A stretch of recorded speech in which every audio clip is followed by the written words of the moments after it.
Well, here we are once again. You all didn't think we'd celebrate this year, nor did I. We've missed a lot of good opportunities to enjoy million-mile dinners, highway diamond events, all of those things that we really enjoy sharing with our associates. My name's Steve Wutke. I'm in sales here at Prime. I've been here a day or two, but I've yet to see anything like what we have encountered this past year. I will tell you, I'm going to take off this mask. You know, every year we come up with a theme here at Prime for our stakeholder dinner. This year, challenge accepted. And we have certainly accepted this challenge. We were dealt a tough hand, as all of America was with COVID-19. I will tell you, in my opinion, our company culture really showed the strength that has been driven by all of you that have bought into our culture here at Prime. You know, we always say safety is our highest calling. It still is, only this year it took on a different meaning. Safety is our highest calling for you and your family, not just the motoring public and while you're in your truck driving, but more importantly, and so absolutely vivid in this situation, was getting you all taken care of, doing the right thing. So when you think about Prime, you think about some of our culture statements. Do your best, do what's right, treat others the way you want to be treated. Now you must recognize, treat others the way you want to be treated. When you're masking up, you're actually protecting those that you're talking to. It might help you, but more importantly, it's showing respect for those that you're encountering. We bought thousands of gallons of sanitizer, and we sent it to all of our terminals, and we made it available to our driver base. We need you to continue to sanitize. We need you to continue to mask up. This thing isn't over. It's a new world. We didn't create it, but we have to live it and we have to compete in it. So continue to mask, sanitize, do everything possible to protect yourself.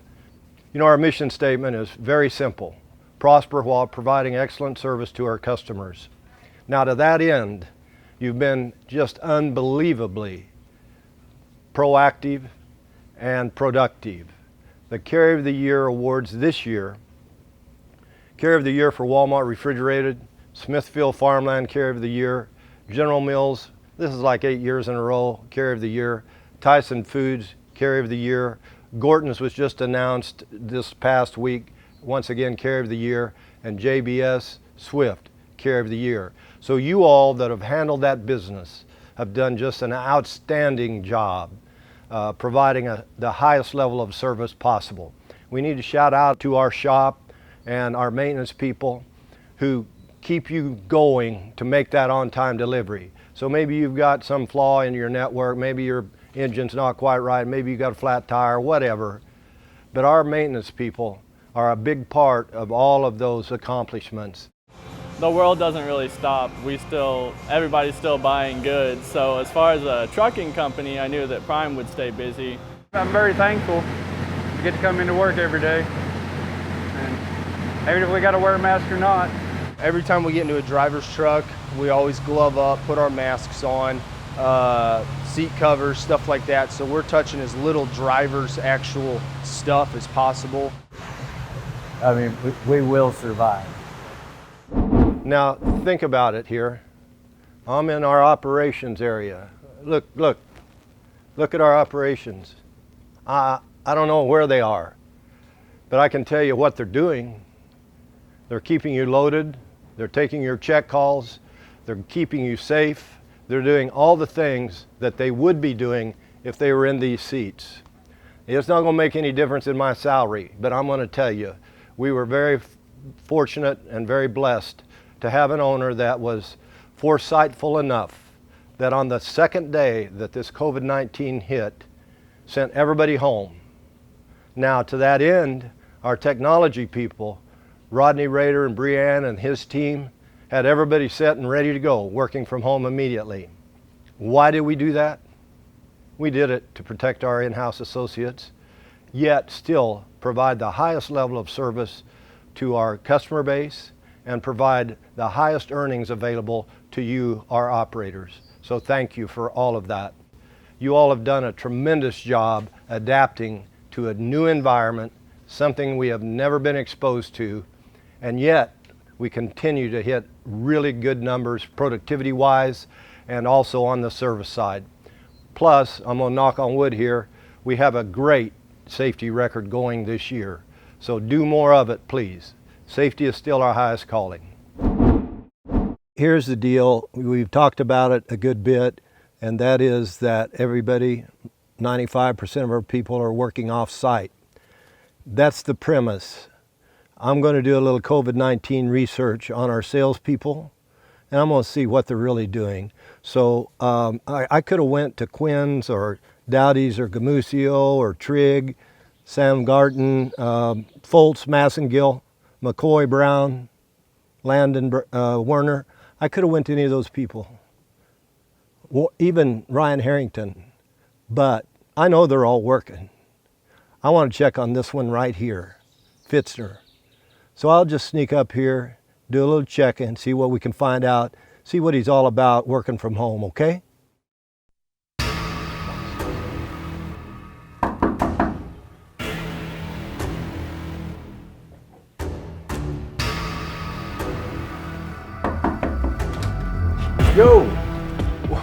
Yo, What up? What is this? I'm What getting the ready hell? I'm getting ready to get on a Zoom call. You want to join? Oh, that's a really good answer. Good thinking, real quick. Yeah. Come on. Yeah, let's do it. You all have heard this slogan, trust but verify.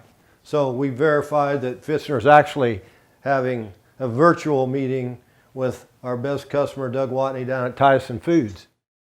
It is all about safety.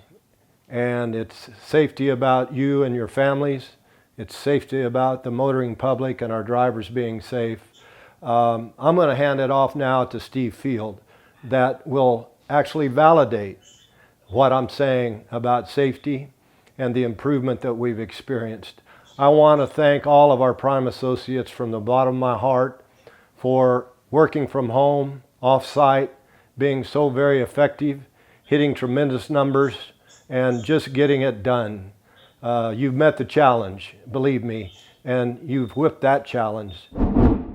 It's my pleasure to get to spend a few minutes with you tonight.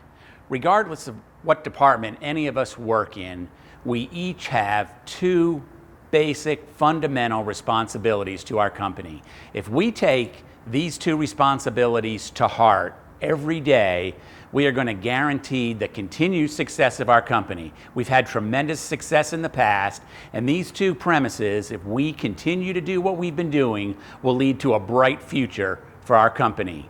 These two things that we need to do are, number one, take care of our drivers, and number two, ensure that we are a safe company.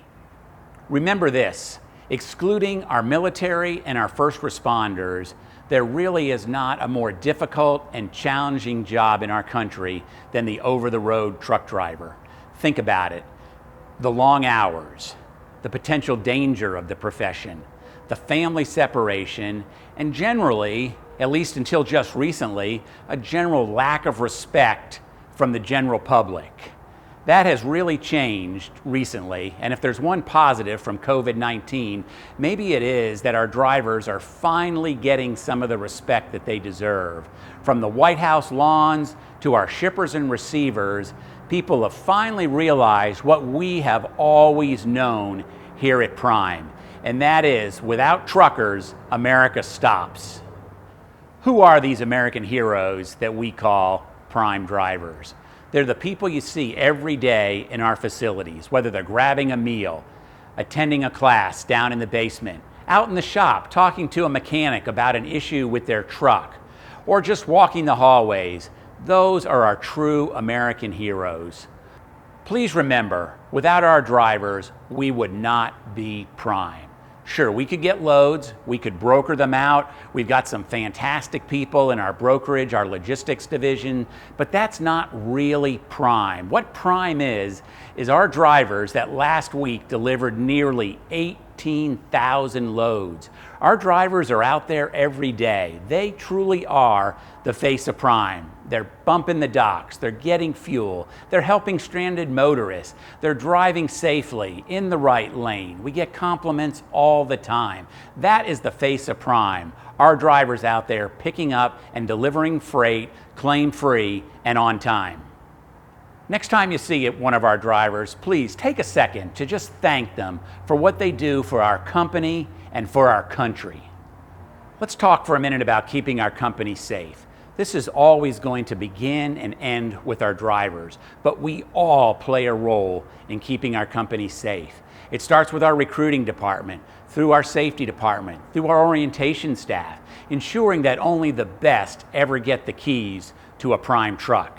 Our training program, don't let anyone ever tell you that this is not the best training program in the country. It by far exceeds anything anyone else is doing out there, and we are rightfully proud of our training program. It's allowed us to grow, it's allowed us to prosper, and we owe a great deal to the staff and everyone that works with our training program.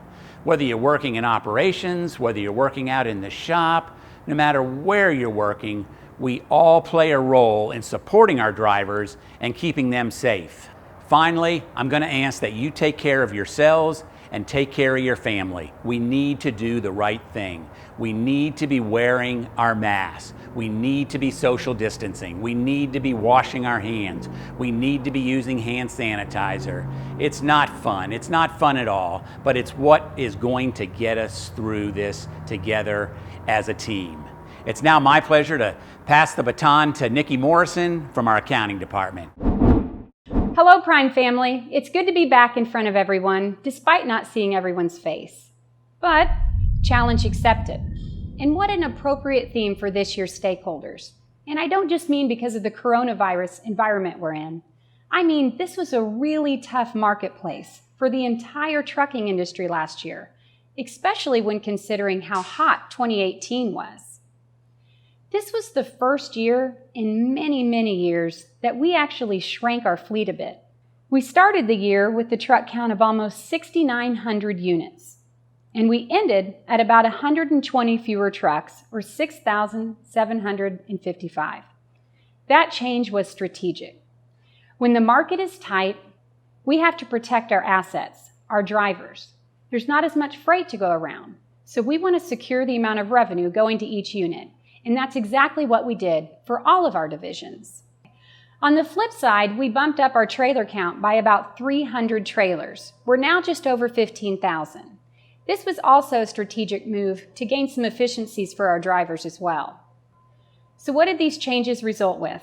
Well, in true Prime fashion, despite shrinking our fleet a bit and putting out some money for some additional trailers, we took the market by the reins and we still grew. Our load count, it's up 6% over last year. Now 6% may not seem like a lot to you, but that's 50,000 more loads we hauled than in the prior year. But what's even more remarkable is our story surrounding gross revenue. You know, I'm usually on stage with some grandiose PowerPoint presentation behind me, and I like to do that so you can see how our revenue has been performing. But I have a way I want to show you that I think you might just be more familiar with. So if this is last year, at $2.2 billion, we ended March 2020 with gross revenue of $2.3 billion. This is the result of Prime's ability to accept any challenge. And by Prime, I mean each one of you. So wherever you are, sitting on the couch at home, let's raise our glass and give ourselves a toast for a job well done. Each year, I also like to point out the operating ratio, which is an important financial stat. It tells us how much of that revenue was sent back out the door for things like wages, insurance, things of that nature. So the lower the number, the better. This was a stat where we actually didn't perform as well as last year. We were up by 0.5%, but I don't want to take away from how powerful Prime's operating ratio is. We go to a lot of benchmarking groups, and we are way ahead of the competition. And when you talk about those big public companies, Martin, Knight Swift, Warner, their last 10Ks resulted in a 91% OR. Prime came in at 86.5%. Just another example of how our culture yields excellence. If you need further proof on how we fared compared to the competition, let's take a look at Transport Topics' Top 100 for hire carriers. Overall, including all modes, that's reefer, flatbed, tanker, dry, we are the 17th largest for hire carrier out there. We moved up a spot from number 18 last year.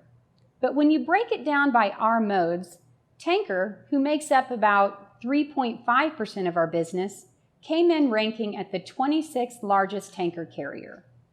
Flatbed, which is about 10% of our business, came in at a solid number 14. And on the refrigerated side, I think you know what I'm going to say. We're once again the #1 refrigerated carrier. Just to give you some perspective, we are twice the size of the #2 spot, so we're really widening the gap. So great job. And there you have it, your financial results in a virtual nutshell. I hope you've enjoyed yourself this evening. I know it's different for everyone, and it's different for us presenters as well. We typically fly out to Utah and then Pennsylvania and finish in Missouri. And I know it's been a while since we've seen anyone's faces. So let's take a virtual trip out to Salt Lake City and Pittston and see how they're doing. Hi, welcome to Pittston, Pennsylvania. We're currently standing on the training pad of Prime Incorporated here at the terminal. You know, we've had this pad open for about 2 years now, and it's just getting busier and busier. Especially in a challenging time like today, we really want to take advantage of the growth that we're doing and let everyone know that we're not slowing down. Prime Inc. still rolling, pardon the pun, but we're still going up and down the roads. And as far as the terminals, we're here to take care of all of our driving associates who are, spending their time on the road and facing the challenges out there. This terminal is growing year by year. We've been here about 13 years now. As you can see, we're still training. We still have new students coming in. Now we're being safe with it. Of course, we have some challenges with the current crisis going on in this country and around the world, but we're handling it. I think we're handling it very safely, and we're doing it smartly. So just up the road across from the main terminal, we're developing 4 acres of land. We have some parking there now, but it's not enough. This place is crowded. We know the Pittston terminal is crowded. We're working on alleviating that crowding for parking. We're going to add about 150 to 200 parking spots for our over-the-road drivers. You won't have to jam your cars and motorcycles in like you've been doing. It's going to be nice, safe, lighted, convenient parking. As well, while we're doing that, for years I've said, Rick, why don't we have a dog wash in Pittston? Well, we're going to have a dog wash in Pittston here shortly. We're going to have a dog run. A lot of people love having their pets over the road with them, and we encourage that. We know you want company. We want you to have company. So bring your pets by here. We have a better facility for your pets now. We're pet friendly. We always have been, but now we're going to be more convenient for your pets. I do want to take this opportunity to say thank you. Thank you to our driver associates. Man, you're out there every day, up and down the highways. You're facing some real life situations that a lot of people just see on the news. We appreciate you handling it professionally and safely. You're doing a heck of a job. Please keep it up. We know you will. I'd also like to say thank you to our terminal associates, the people working in the terminals, our in-house folks. We've had to face challenges with operations, sales, the fleet managers. They're working from their homes. They're trying to balance their family life by working out of their house. They have kids to take care of because daycares are closed. Everyone's giving it 100%, and we're making it work. Not only is Prime making it work, we're excelling at what we're doing right now, and we're going to keep excelling. Our cafeteria is really doing well. Every year it gets better. We get better qualified, better trained staff in the cafeteria. A lot of the cafe things have changed as far as our salad bar. We don't do our salad bar anymore. We prepare everything ahead of time and we offer salads like that. That was our biggest challenge, to come up with items, making things safe without everyone touching everything and continuing it safe for everyone else. So it's, hopefully get back to somewhat of normal. It's just food offerings. If you work in the shops, you've kept our drivers running. Our drivers have stayed running and kept this company going. So thank you to all of the shop guys. You're a special bunch. I did graduate technically, but I didn't get my diploma yet. I'm getting my diploma in 2 weeks. It's a crazy thing. Like I never would imagine this, especially my senior year. Like I thought it's crazy. Like I said, never would imagine this happening like ever. We did have to send some people out for a couple weeks just that were at high risk, you know, or had someone at home that was high risk. Because that's one of the big things with the drivers. They're everywhere. You know, they're not just here. They're all over the country. So if they say there's hotspots here, I mean, they could be, you know, anywhere at every given day. I'm in high risk and I read about this COVID-19. So I consult with my doctor and also Prime put the rules. So I would like to thank you, Robert Law, for letting us, with the people with the high risk, to stay in home for a while and you know, to protect yourself and the family. So thank you very much for that. We've taken every precaution to help these guys stay safe and keep their families safe as well. At work, we have the proper PPE. We're giving these guys, we have facilities to wash, change clothes, whatever they need to do. I know a lot of the guys, when they get home, their wives are insisting they change clothes, and that's all good. So we're staying safe, and the shop guys are right on the front lines of staying safe, and we really appreciate that. Prime, we always say it's a family. It's a team atmosphere. Well, this is a family, and right now we're all pulling together, and I want to say thank you to everyone who's given it their all. Please come by and see us. If you ever need anything at a terminal, just ask. Someone will help you out. Thanks, and be safe. Hey everyone, Salt Lake City Terminal Manager Brian Singleton. Behind us, we got some construction going on. This is a new amenities building. It'll be coming online late summer, early fall. Also here, we're gonna have the wash bay starting up this week. You know, 2020 has been a very different year, to say the least. It has brought on many new challenges. From Salt Lake, it's everything from hundreds of earthquakes to COVID pandemic. And you know what? All these challenges, you guys have accepted them and continue to overcome them. Those challenges aren't easy by any means, but you know, the in-house operations folks, all you guys started working from home almost overnight and doing it at a very high level, and that is unbelievable. And you know, the shop associates, what can I say about them? You know, they still come to work, they start staggering their shifts so they don't overlap, so they keep everybody safe, not only everybody here is safe, but everybody at their house safe. I can't be more proud to say I'm associated with this group of folks. It's a bit scary, but we're getting through it. I mean, there's enough safety going on right now. They're trying to keep everybody separate. I think Prime it's been doing a great job. Actually, I've been surprised. I thought my workload was going to slow down, and actually it hasn't. You know, and yeah, I think they're doing a really good job. Robert Lowe is a great guy, and then he did what he could, the best for us, to provide safe environment and then safety for all our families at Prime.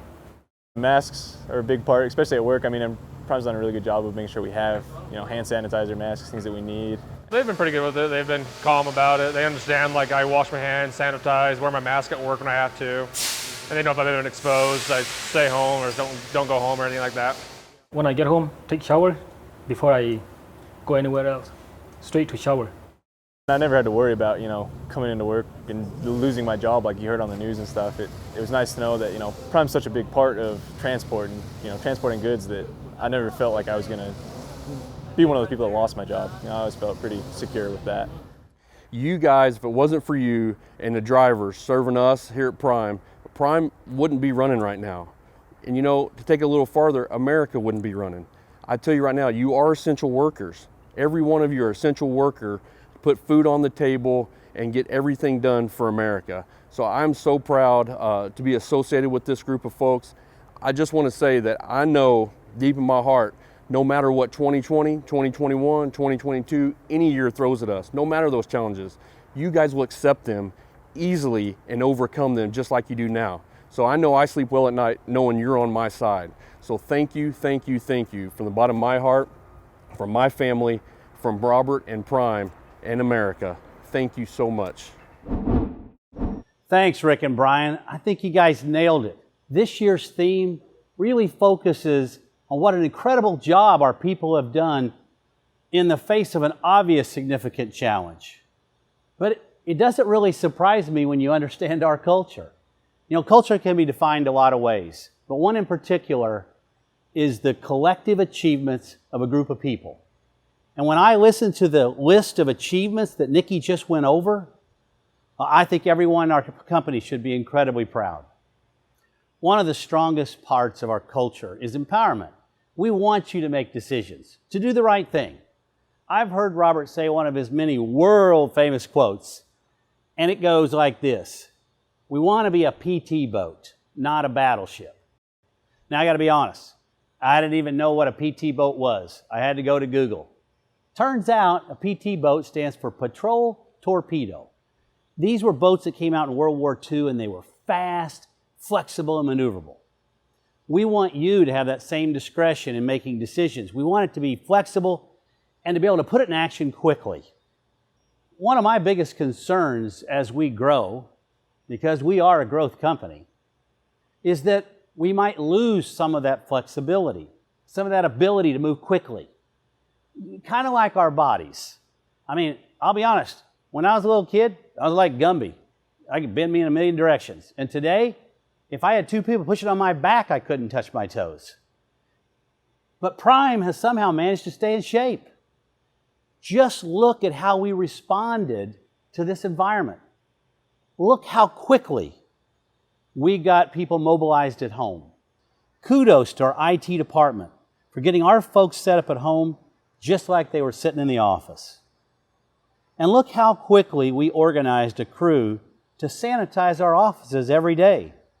Hats off to our hotel associates for stepping up, coming over and taking care of our offices and helping us stay safe by sanitizing everything. We put checkpoints in at the gates with temps and inquiries. Think about our security folks out there every day in the heat, the rain, protecting us. I know in Missouri, it's hitting 100 degrees these days. We acquired drums of sanitizer and thousands of masks. That was a collective group of people led by none other than Jason Seymour, the COVID guardian. And for those that couldn't work from home, like our shop associates, they mobilized and staggered their shifts, they changed their lunch breaks and how they gather. And they've been coming in every day. We adapted and became proficient with Zoom meetings to stay face-to-face and communicate effectively. Although I'm going to put a caveat on this, I think we all still got to figure out that mute button. We struggle mightily. What about recruiting? Think of the challenges they face in trying to get new recruits here from all over the U.S. They implemented a COVID questionnaire to identify symptoms, and they switched from bus transportation to rental cars. We went to single occupancy in the rooms at our hotel. And last, but definitely not least, our medical staff. Doc and his team have been providing guidance to our company and testing scores of drivers and associates to help them get back on track. How do we accomplish this? I'm going to point again to our culture.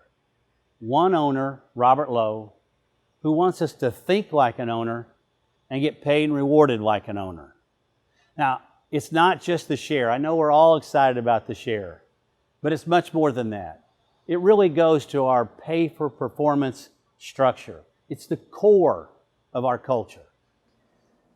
I'll wrap up my part by just saying I want to commend everyone, both those working at home and those working in the office.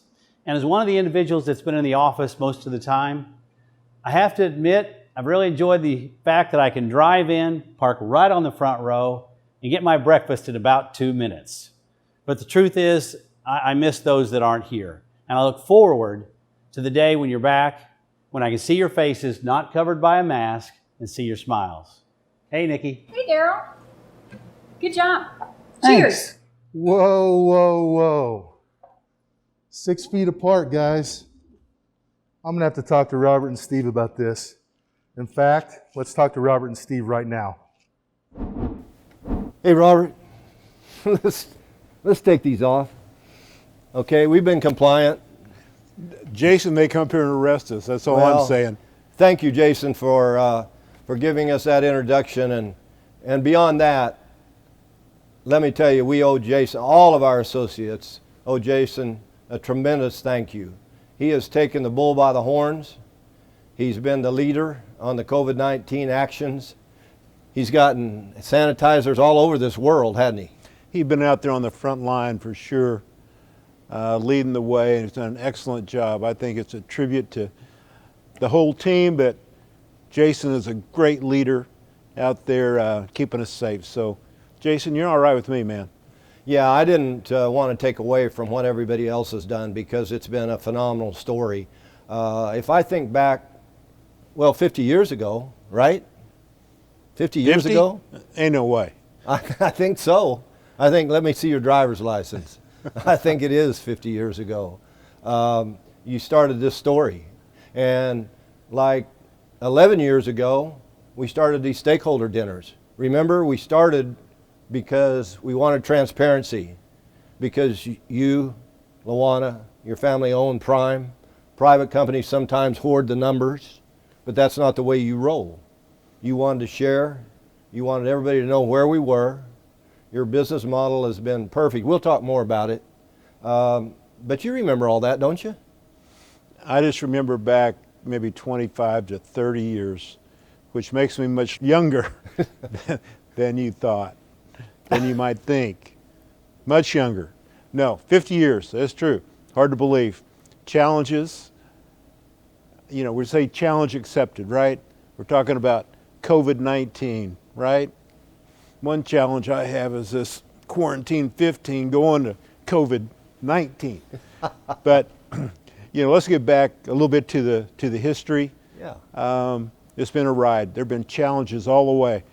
You know, from sell house farm kids, selling a few cows, making down payment on a dump truck, going through the trials and tribulations of, you know, grinding on that thing and trying to make some money so I could get back in college, and, you know, all the stuff, trading it for an over-the-road truck, you know, hiring a driver, a friend of mine, high school friend of mine.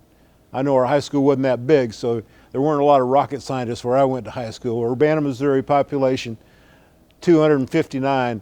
You don't get a lot of geniuses coming out of there. Yeah, but one did, and he might be he might be on the stage. But you know, do you think your share portion is going to get amped up because you make a comment like that? No, but I wanted to ask before you go on about the story, the hog story where you electrocuted all your hogs. Yeah, I was a hog farmer too. Yeah, you're diversified, didn't you? I was a hog farmer. I worked in a clothing store. I did a lot of different stuff. None of it that successfully. Particularly the hog story is, we had these electric waters out there that I'd wired up myself. Even though I was an engineering student, I don't think these were structurally sound in their installation. Absolutely. Right. So I went over in the evening to do the chores, and I had a field of dead hogs out there around these waters. And so I had the presence of mind to go unhook the electricity. It's before you got in. And before I got in. But anyway, loaded up these dead hogs and took them to the locker plant. And we had a great locker plant there close to Urbana over in Hermitage, and had them do up these hogs.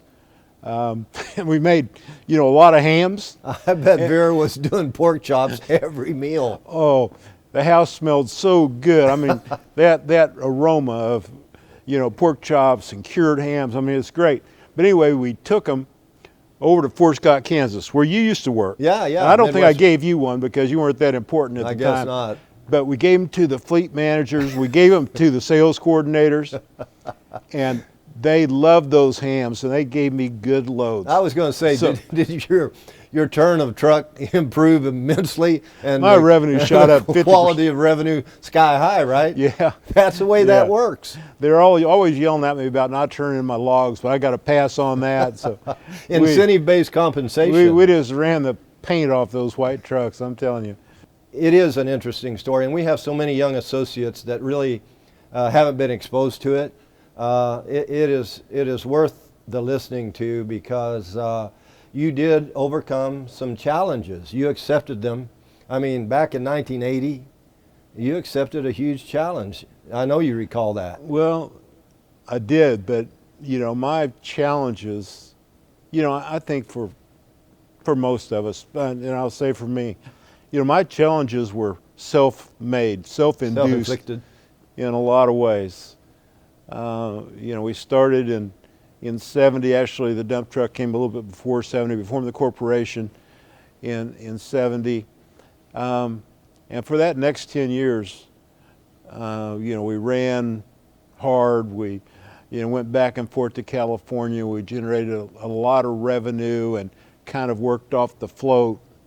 I don't know if you've ever written a bad check and relied on the float to get you there.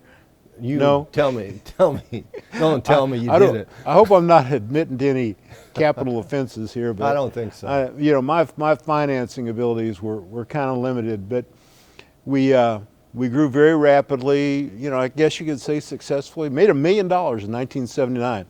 Incredible amount of money for a hog farmer from Urbana, Missouri. Let me tell you.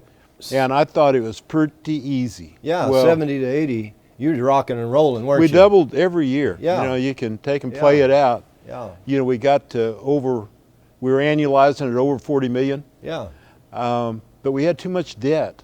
Yeah. We had way too much debt. We'd grown too rapidly. Rapid growth without taking care of a lot of different things. Yeah. Well, you don't, do you have the business to grow that rapidly? Right.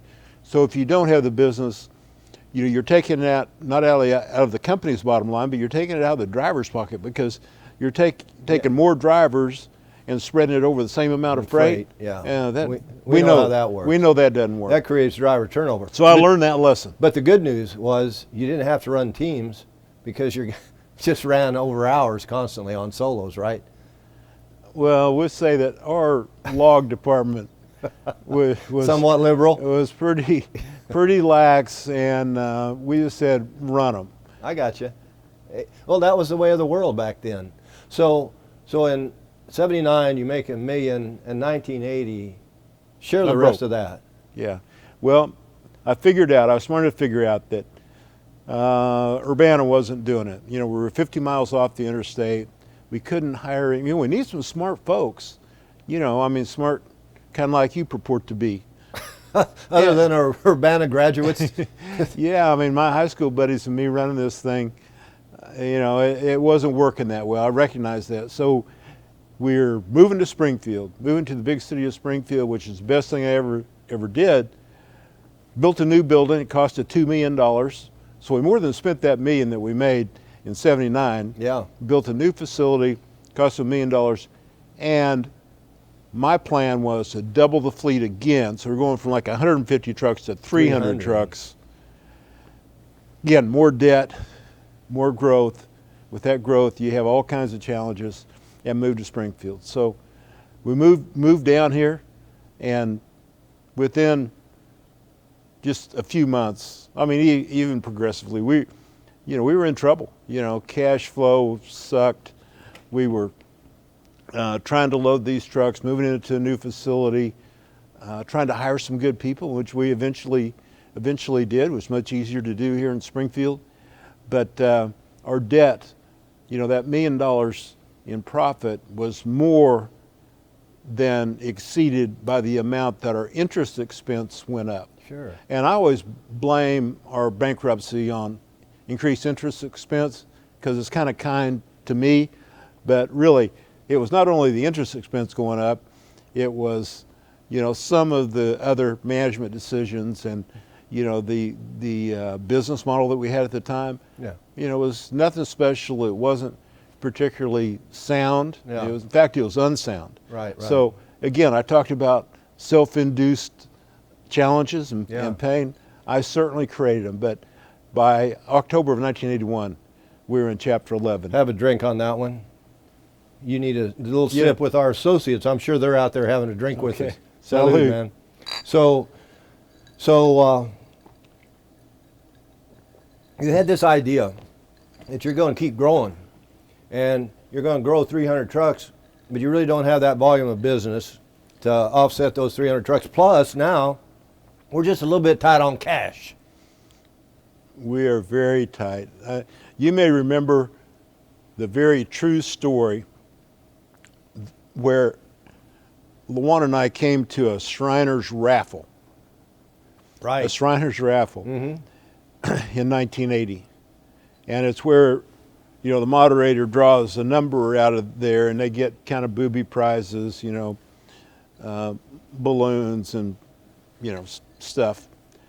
But the last name drawn wins Cadillac. It's that big old Cadillac. There it is.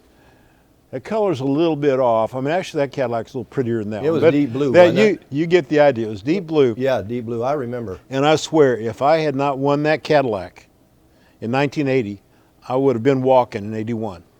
That's how bad it was. Yeah, I got you. Or you could have got a bicycle, I'm sure. You wouldn't be walking. Oh. But you know, you did understand some of the errors of your way and went about trying to correct it, right?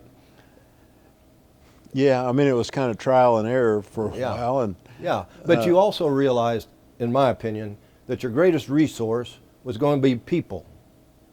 So, you know, some of the people that had been there, some of the prime associates had been there, I think you recognized maybe weren't going to get you where you wanted to be. So you went out, and I remember when I came to Springfield, and I came to your office, and we were in there smoking and doing snuff and all that stuff in your office there, talking about where we're going to go and why we're going to go there. And Carl, your dad, came in, and I hadn't met Vera, but yet I hadn't met Vera. But so we started talking about this deal, and I immediately felt like you're a hell of a sales guy, because you convinced me that you are going to do this in spite of the reality that you explained we were in. well, I'm not sure I explained all the reality. I think you left some out. I think you're being pretty generous there. You know, I told you, yeah, you know, we filed this number. Yeah. I'm referring to chapter 11. Yes. It's just a number. It's like a court process. I mean, it's a reorganization. Right. I didn't use the word bankruptcy. Oh, no. I was smart enough not to do that. Right, So right. don't worry about it. We're doing fine. We're going to continue to grow. We're going to build this thing. Come on and join up with us. And then, if you recall our first sales trip when we went down to Dallas, you remember that? Oh, absolutely. Do I remember it? How could I ever forget it? It was our first big trip. We went up to the Hertz counter. We had that Hertz credit card. Oh, yeah, I whipped that baby out. And I give it to you and said, I plopped it down there. Yeah. And the lady grabbed it up. She went back, and at that time, she wasn't working on a computer. She was looking at a book. Yeah, she had a looking big at that list. book, and she paged through that. And she said, Mr. Wookie, there's a reward for this card. And she picked up the scissors and she cut it up right there in front of us. She was so proud that she got, I think maybe she had some kind of a cash reward, again, incentive-based compensation, because she took that thing and she smiled and she just snipped it. And I look at Robert and I say, hey man, don't worry, I got a card. I think it'll be okay. So that was the main reason I hired you, because you looked like you had credit, and I damn sure didn't. So I didn't have very much. But anyway, that was kind of the beginning. And you know, I mentioned earlier, I during my first interview process, I hadn't met your mother, Vera, but certainly Vera had a huge role in, you know, the beginning, the sustainability of our company. Yeah, she was salt of the earth. She Just was. a second. She was indeed. And not only that, she was willing to give everything that she had accumulated to you to make payroll, wasn't she? Well, you know, we were in bankruptcy for 4.5 years. I mean, Yeah. it's a long time as bankruptcy goes. Usually, you know, the creditors, the bankruptcy judge, or somebody shuts you down, you know, particularly when, you know, you're marginally profitable in this industry. New equipment and the ability to borrow and finance is essential, because, you know, there ain't nothing like having a new truck. No. And there ain't nothing as bad as having an old truck that needs a set of tires on it. Yeah. When you're trying to make a living. So, you know, we were really just grinding along there. And, you know, in planning for the Chapter 11, we tried to get Vera safe, try to get her safe. She was, you know, getting up close to 60, and, you know, she had her home paid for. So we financed that. and she got about $50,000 cash, and we said, Mom, if everything goes to hell, they crash us down, you're at least going to have $50,000 to retire on. Well, that fateful day finally happened.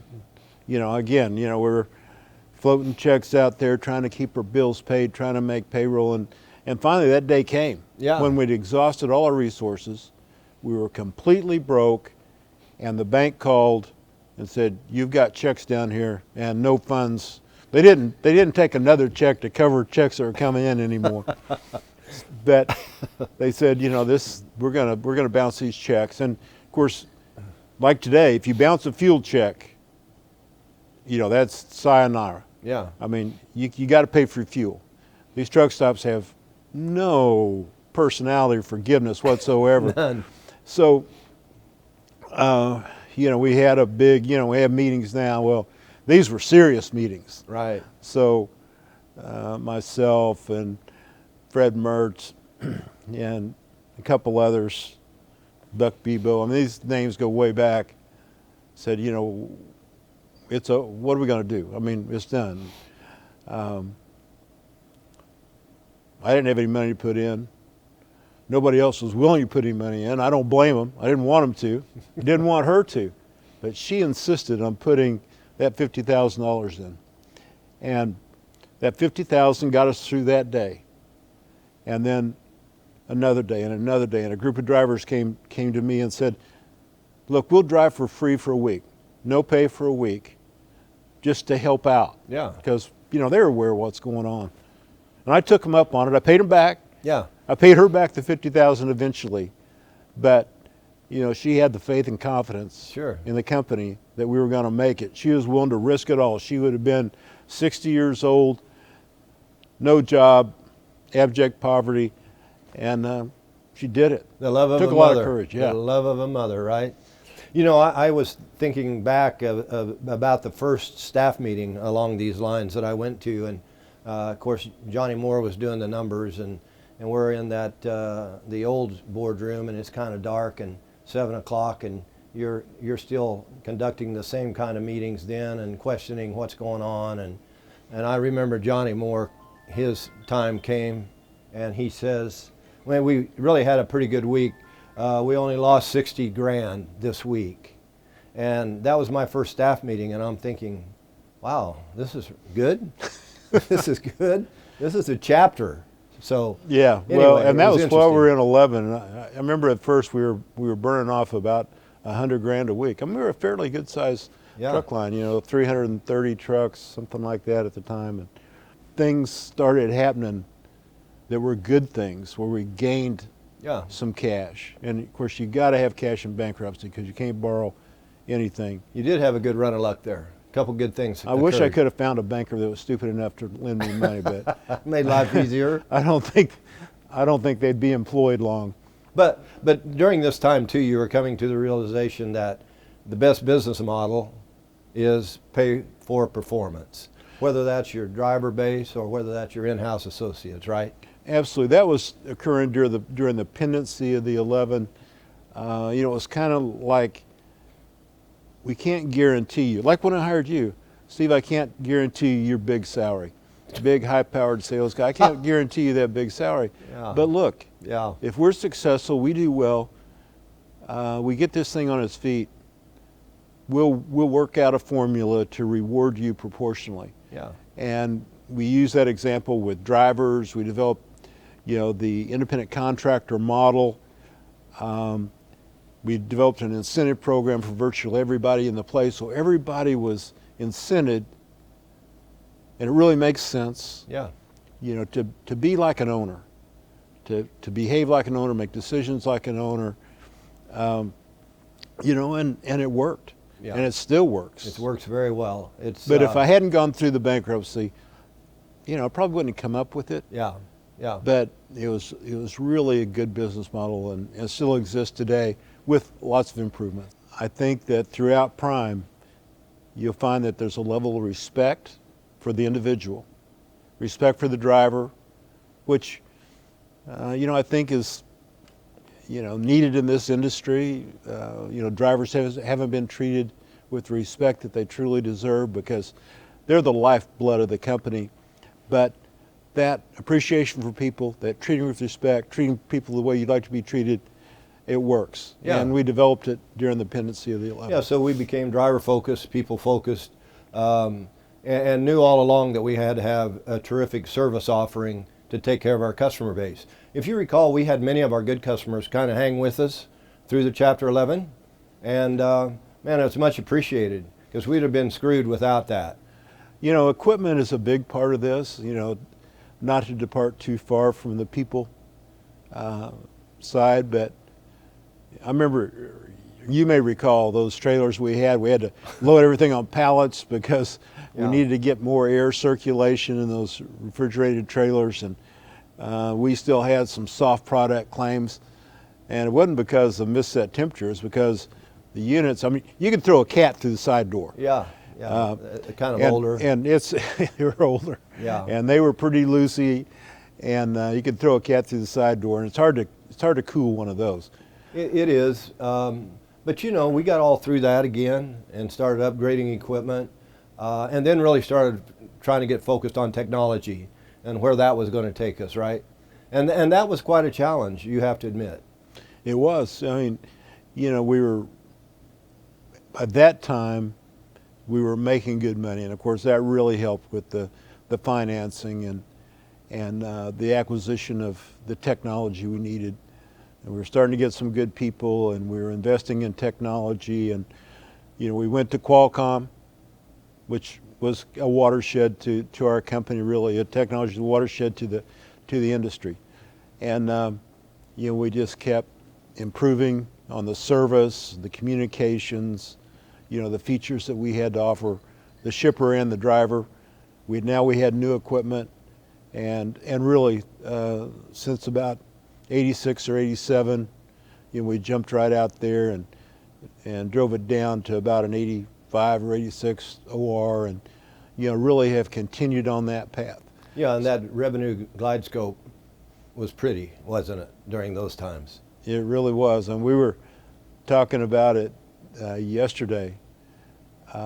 If you look at our revenue in 1970 till today, you had a little blip there in the early 80s, but you know, I think we're up like 1,000%. You know, somebody can do the math, but you know, 1,000x times revenue. You know, that's pretty impressive. When we came out, even when we came out of bankruptcy, I think we dropped back to about 22 million, and now we're at 2.2 billion. And I think that's 1,000 times too. Yeah, that's a sweet number for sure. And there's no reason why we can't continue that growth. Would you agree? Well, I'm depending on you to do some damn good sales work. Well, we got a great sales team. Or that share component for you might be somewhat squeezed down. You see what I'm saying? I hear you. I'm just being forthright. I mean, I'm not going to beat around the bush. No, you always are very, very direct. You know, and there has been some challenges, and this COVID-19 thing has been, you know, a bit of a challenge. Yet, when you look at what our associates have done and what our drivers have done to accomplish and meet that challenge as it was accepted. I'll use like our logistics people as one example. You know, we've always used that logistics freight as a bit of a buffer. If things are softer, we'll move some of that freight over to our asset side, right? And while we were going through that during this downturn of freight, you know, our logistics people, they just hung in there, and they became other professionals in other areas, soliciting freight, booking freight, proing freight, tracing freight, doing all those things that keep us up there as number one performer with all of our customers. So I think that's just one example of how terrific our in-house associates have coped with this COVID-19. Now, I mentioned earlier, I think, about the beginning of COVID-19, and on day 2, you send like 98% of our in-house people home to work from home, and Rodney and Brianna and their team had everybody ready to roll. That was unbelievable. Well, it wasn't quite 98% because can never forget all those folks that have to be physically at Prime to do their job. So, you know, our shop did a fantastic job. Unreal. Folks that work in the cafeteria, you know, we had all our housekeepers in there sanitizing like crazy. So not everyone went home, but you know, those that did, those that could work from home, we sent them home promptly. You'll remember, we just come back from London and Bermuda, over there begging those insurance companies to sell some insurance, right? At a low rate. Yeah, I mean, I thought it was back in the old days again, but yeah, we have a great story to tell on safety, and we got some insurance. We were kind of jubilant, but all this news was coming out about this coronavirus, this virus that emanated from China and was spreading around the world. We were thinking, we were looking, and we were aware, and I think we stepped up appropriately. Yeah, and I would also say that we have had a history of accepting those challenges. I mean, just think about some of the other major crises that we've been exposed to. Steve, you know, the old saw about, you know, what doesn't kill you makes you stronger. Yeah. You know, I think that's true. I mean, you go back to even to 9/11, man, business was tough. After 9/11, tanked. You know, they locked down the airports, they locked down trucking, you know, shelter in place, and let's see what's going on. I mean, it was a scary time. It was. And had a tremendous impact on the trucking industry. We stepped up. Prime associates stepped up. Drivers, in-house, stepped up big time. And you move a few years forward, and we had this financial crisis. You know, crisis that was really, you know, not an external thing like COVID-19, but an internal, banks, lenders, liquidity. It was a bad time. And as far as business is concerned, and you can speak to this better than me, times were tough. Business was slow. It was tough, and I think it brought into light those relationships that we'd created years and years ago, and I feel like our customer base has been supremely loyal to us. You know, but beyond that, I just think these Prime associates that are out here with us tonight, they're tough as nails. They do not shy away from a challenge. They accept it, they go about their responsibilities, continue to bring good ideas to the table, and we continue to win. It's unreal. Now, what do you think about going forward and for the remainder of this year? You know, we got people with children, we don't know what the schools are going to do for sure. What's your thought about where we're going to go for the remainder of this year as far as working from home or on site, or what's your view? Well, let me speak to our associates. You know, this situation, this pandemic, is like nothing we've seen in, like, I think 100 years. Right. You know, about 100 years ago, the Spanish flu was similar, but technology's changed and situations changed. You know, because of the isolation aspect of this deal, we've got to be extremely careful. We're going to be very thoughtful. We're not going to be impatient. We're going to rely on the science and the best information that we can get. Every morning, I have Luana goes in and gets up these websites, and she makes a little chart for me. How many new cases are reported? How many deaths are reported, you know, by geographic area? So, you know, I'm trying to stay abreast of that. I'm not Dr. Fauci. I'm just saying, you know, I care.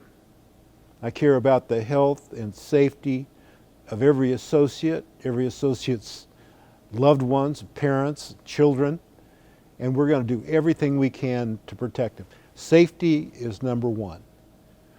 we're going to run a business, and we've been running it, as you just explained, Steve, very successfully. But we're going to be cautious and careful, keeping in mind that the situation is fluid. New meds are going to come out, hopefully a vaccine before long. So we're going to be monitoring all that as we make decisions and move forward. There are a lot of things to consider, like childcare for our folks that are working in-house.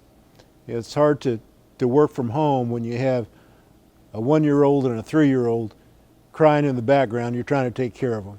So our childcare, which we're up at about 70% right now, is part of the equation. So we're going to look at our capability there. We're going to look at what the schools do. We're going to look at how the outbreak is proceeding. Hopefully we'll get to kind of a plateau. We're going to monitor the percentages of disease among the population in certain locations and tailor our recruiting efforts around what's going on with the disease around the country. Right. So be patient. We're going to be making decisions. We make them quickly, but make them decisively, but make them correctly. I think we've done that so far, and it's my promise to every associate that we're going to continue to do that and be very mindful of their well-being. So safety is still our highest calling, and it's a moving target, it's safe to say. And you will modulate based off of information that's accurate and make decisions based off of that information. Well said. We're with you. We're all with you. Okay, so we've told the story. Probably lost a few people along the way. They might be 3 fingers into some scotch by now. But we're getting ever so close to the good news about driver pay and the share and all those things that people are watching this for tonight. So what do you got for them to start with? Well, as you know, Steve, this share component has really become important. And I think, again, a way that we show gratitude for what our team does. You know, it's not based on a 0 level of performance. It's based on performance that exceeds the norm. And our folks deliver that every day.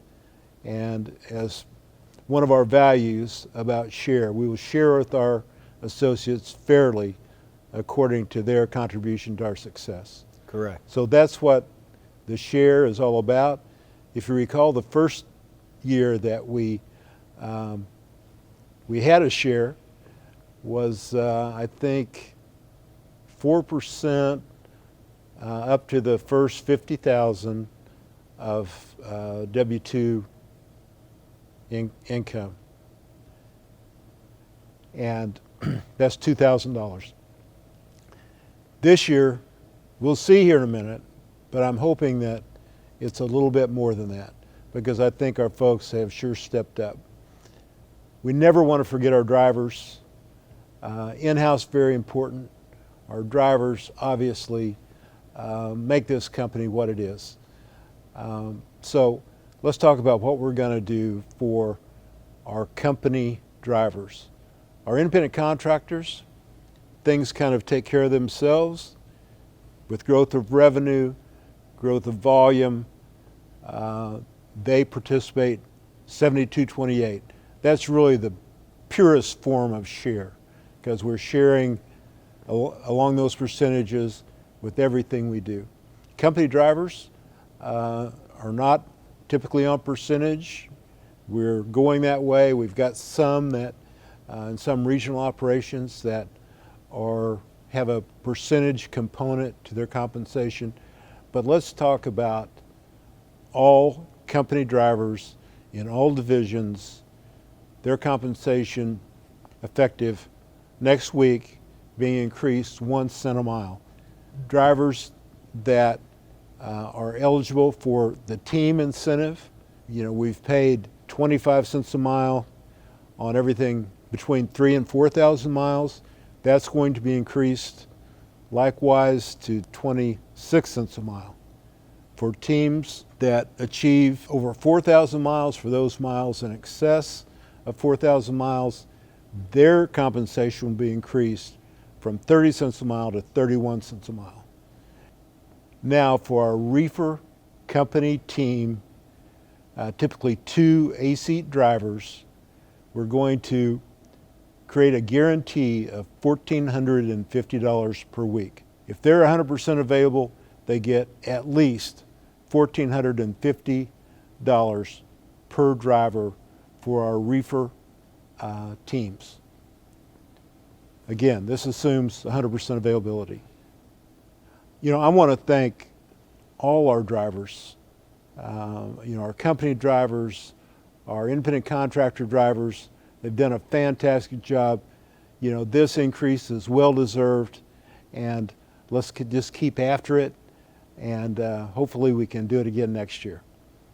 Now it comes one of the highlights of the night, I think, and that is the announcement of the share percentage for this year.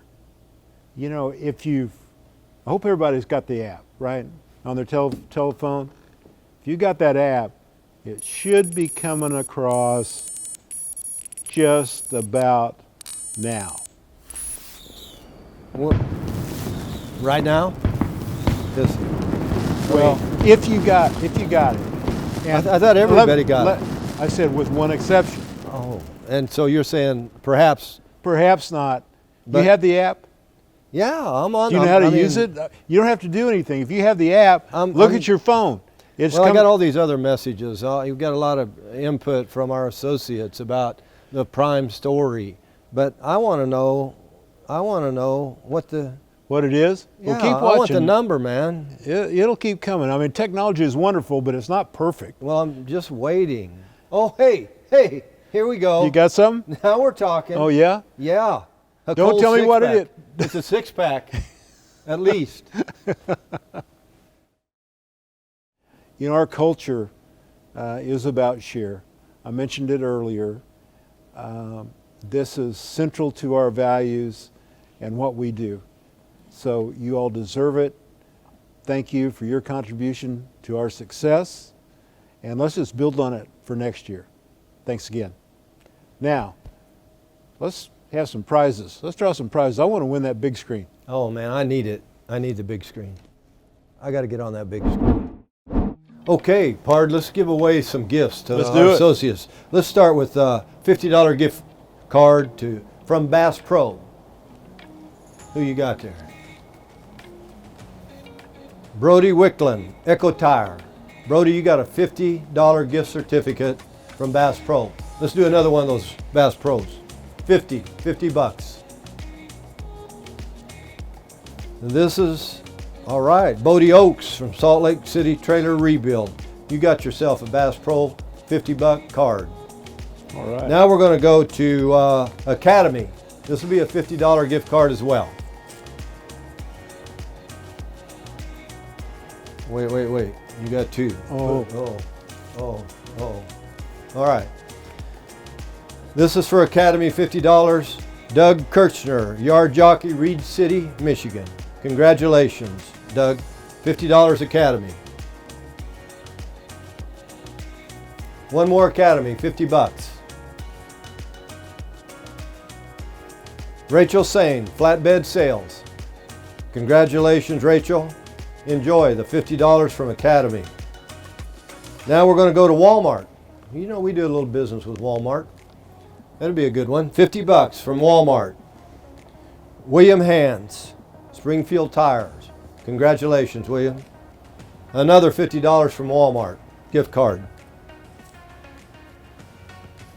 Thelma Deckard, Housekeeping, Springfield, Missouri. Thelma, congratulations. Oh, she's a good one. Now we're going to go to Best Buy. Two $50 gift certificates from Best Buy. And the first person that gets one of those is Joanne Ruby. Congratulations, Joanne. You're with Claims in Pennsylvania. Appreciate what you're doing. And our last $50 gift certificate from Best Buy, Kelly Johns from Road Assist. Kelly, congratulations. Enjoy that gift card. Thank you all very much. Okay, Pard, that was good stuff.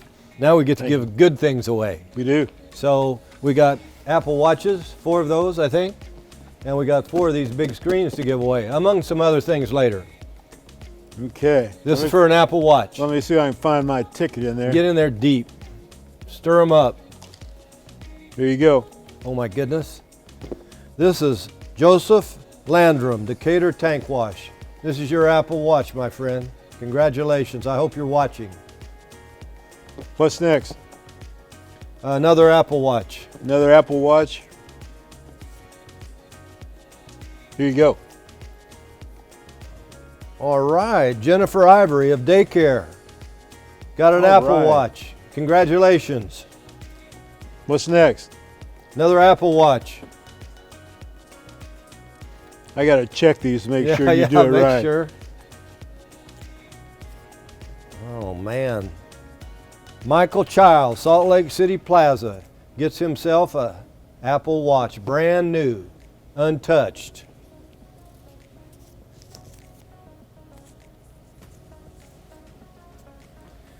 And the last Apple Watch goes to Cody Cedarberg, Springfield Trailer Rebuild. Cody, congratulations, man. Okay, now we're going to step it up. Step it up. We're going to the big baby here. Let's do it. Super Bowl. If we have a Super Bowl, we can watch it. All right. Margaret Rubino, you're going to have company. Pennsylvania Company Store. You got a lot of people coming to watch this TV with you. Congratulations. Another TV. Biggin.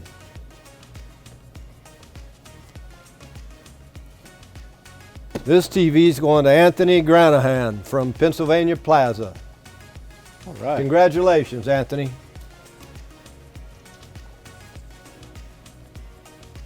One more TV. Dennis Alt, Salt Lake City Logistics. Congratulations, Denny. And I think we got one more TV. The last big TV. Come on now. Make it a good one. All right. Spencer Stoneman, Reefer Dispatch, Springfield, Missouri. You got yourself a big old TV. You'll have company, brother. Way to go, Congratulations to y'all. Robert, thanks.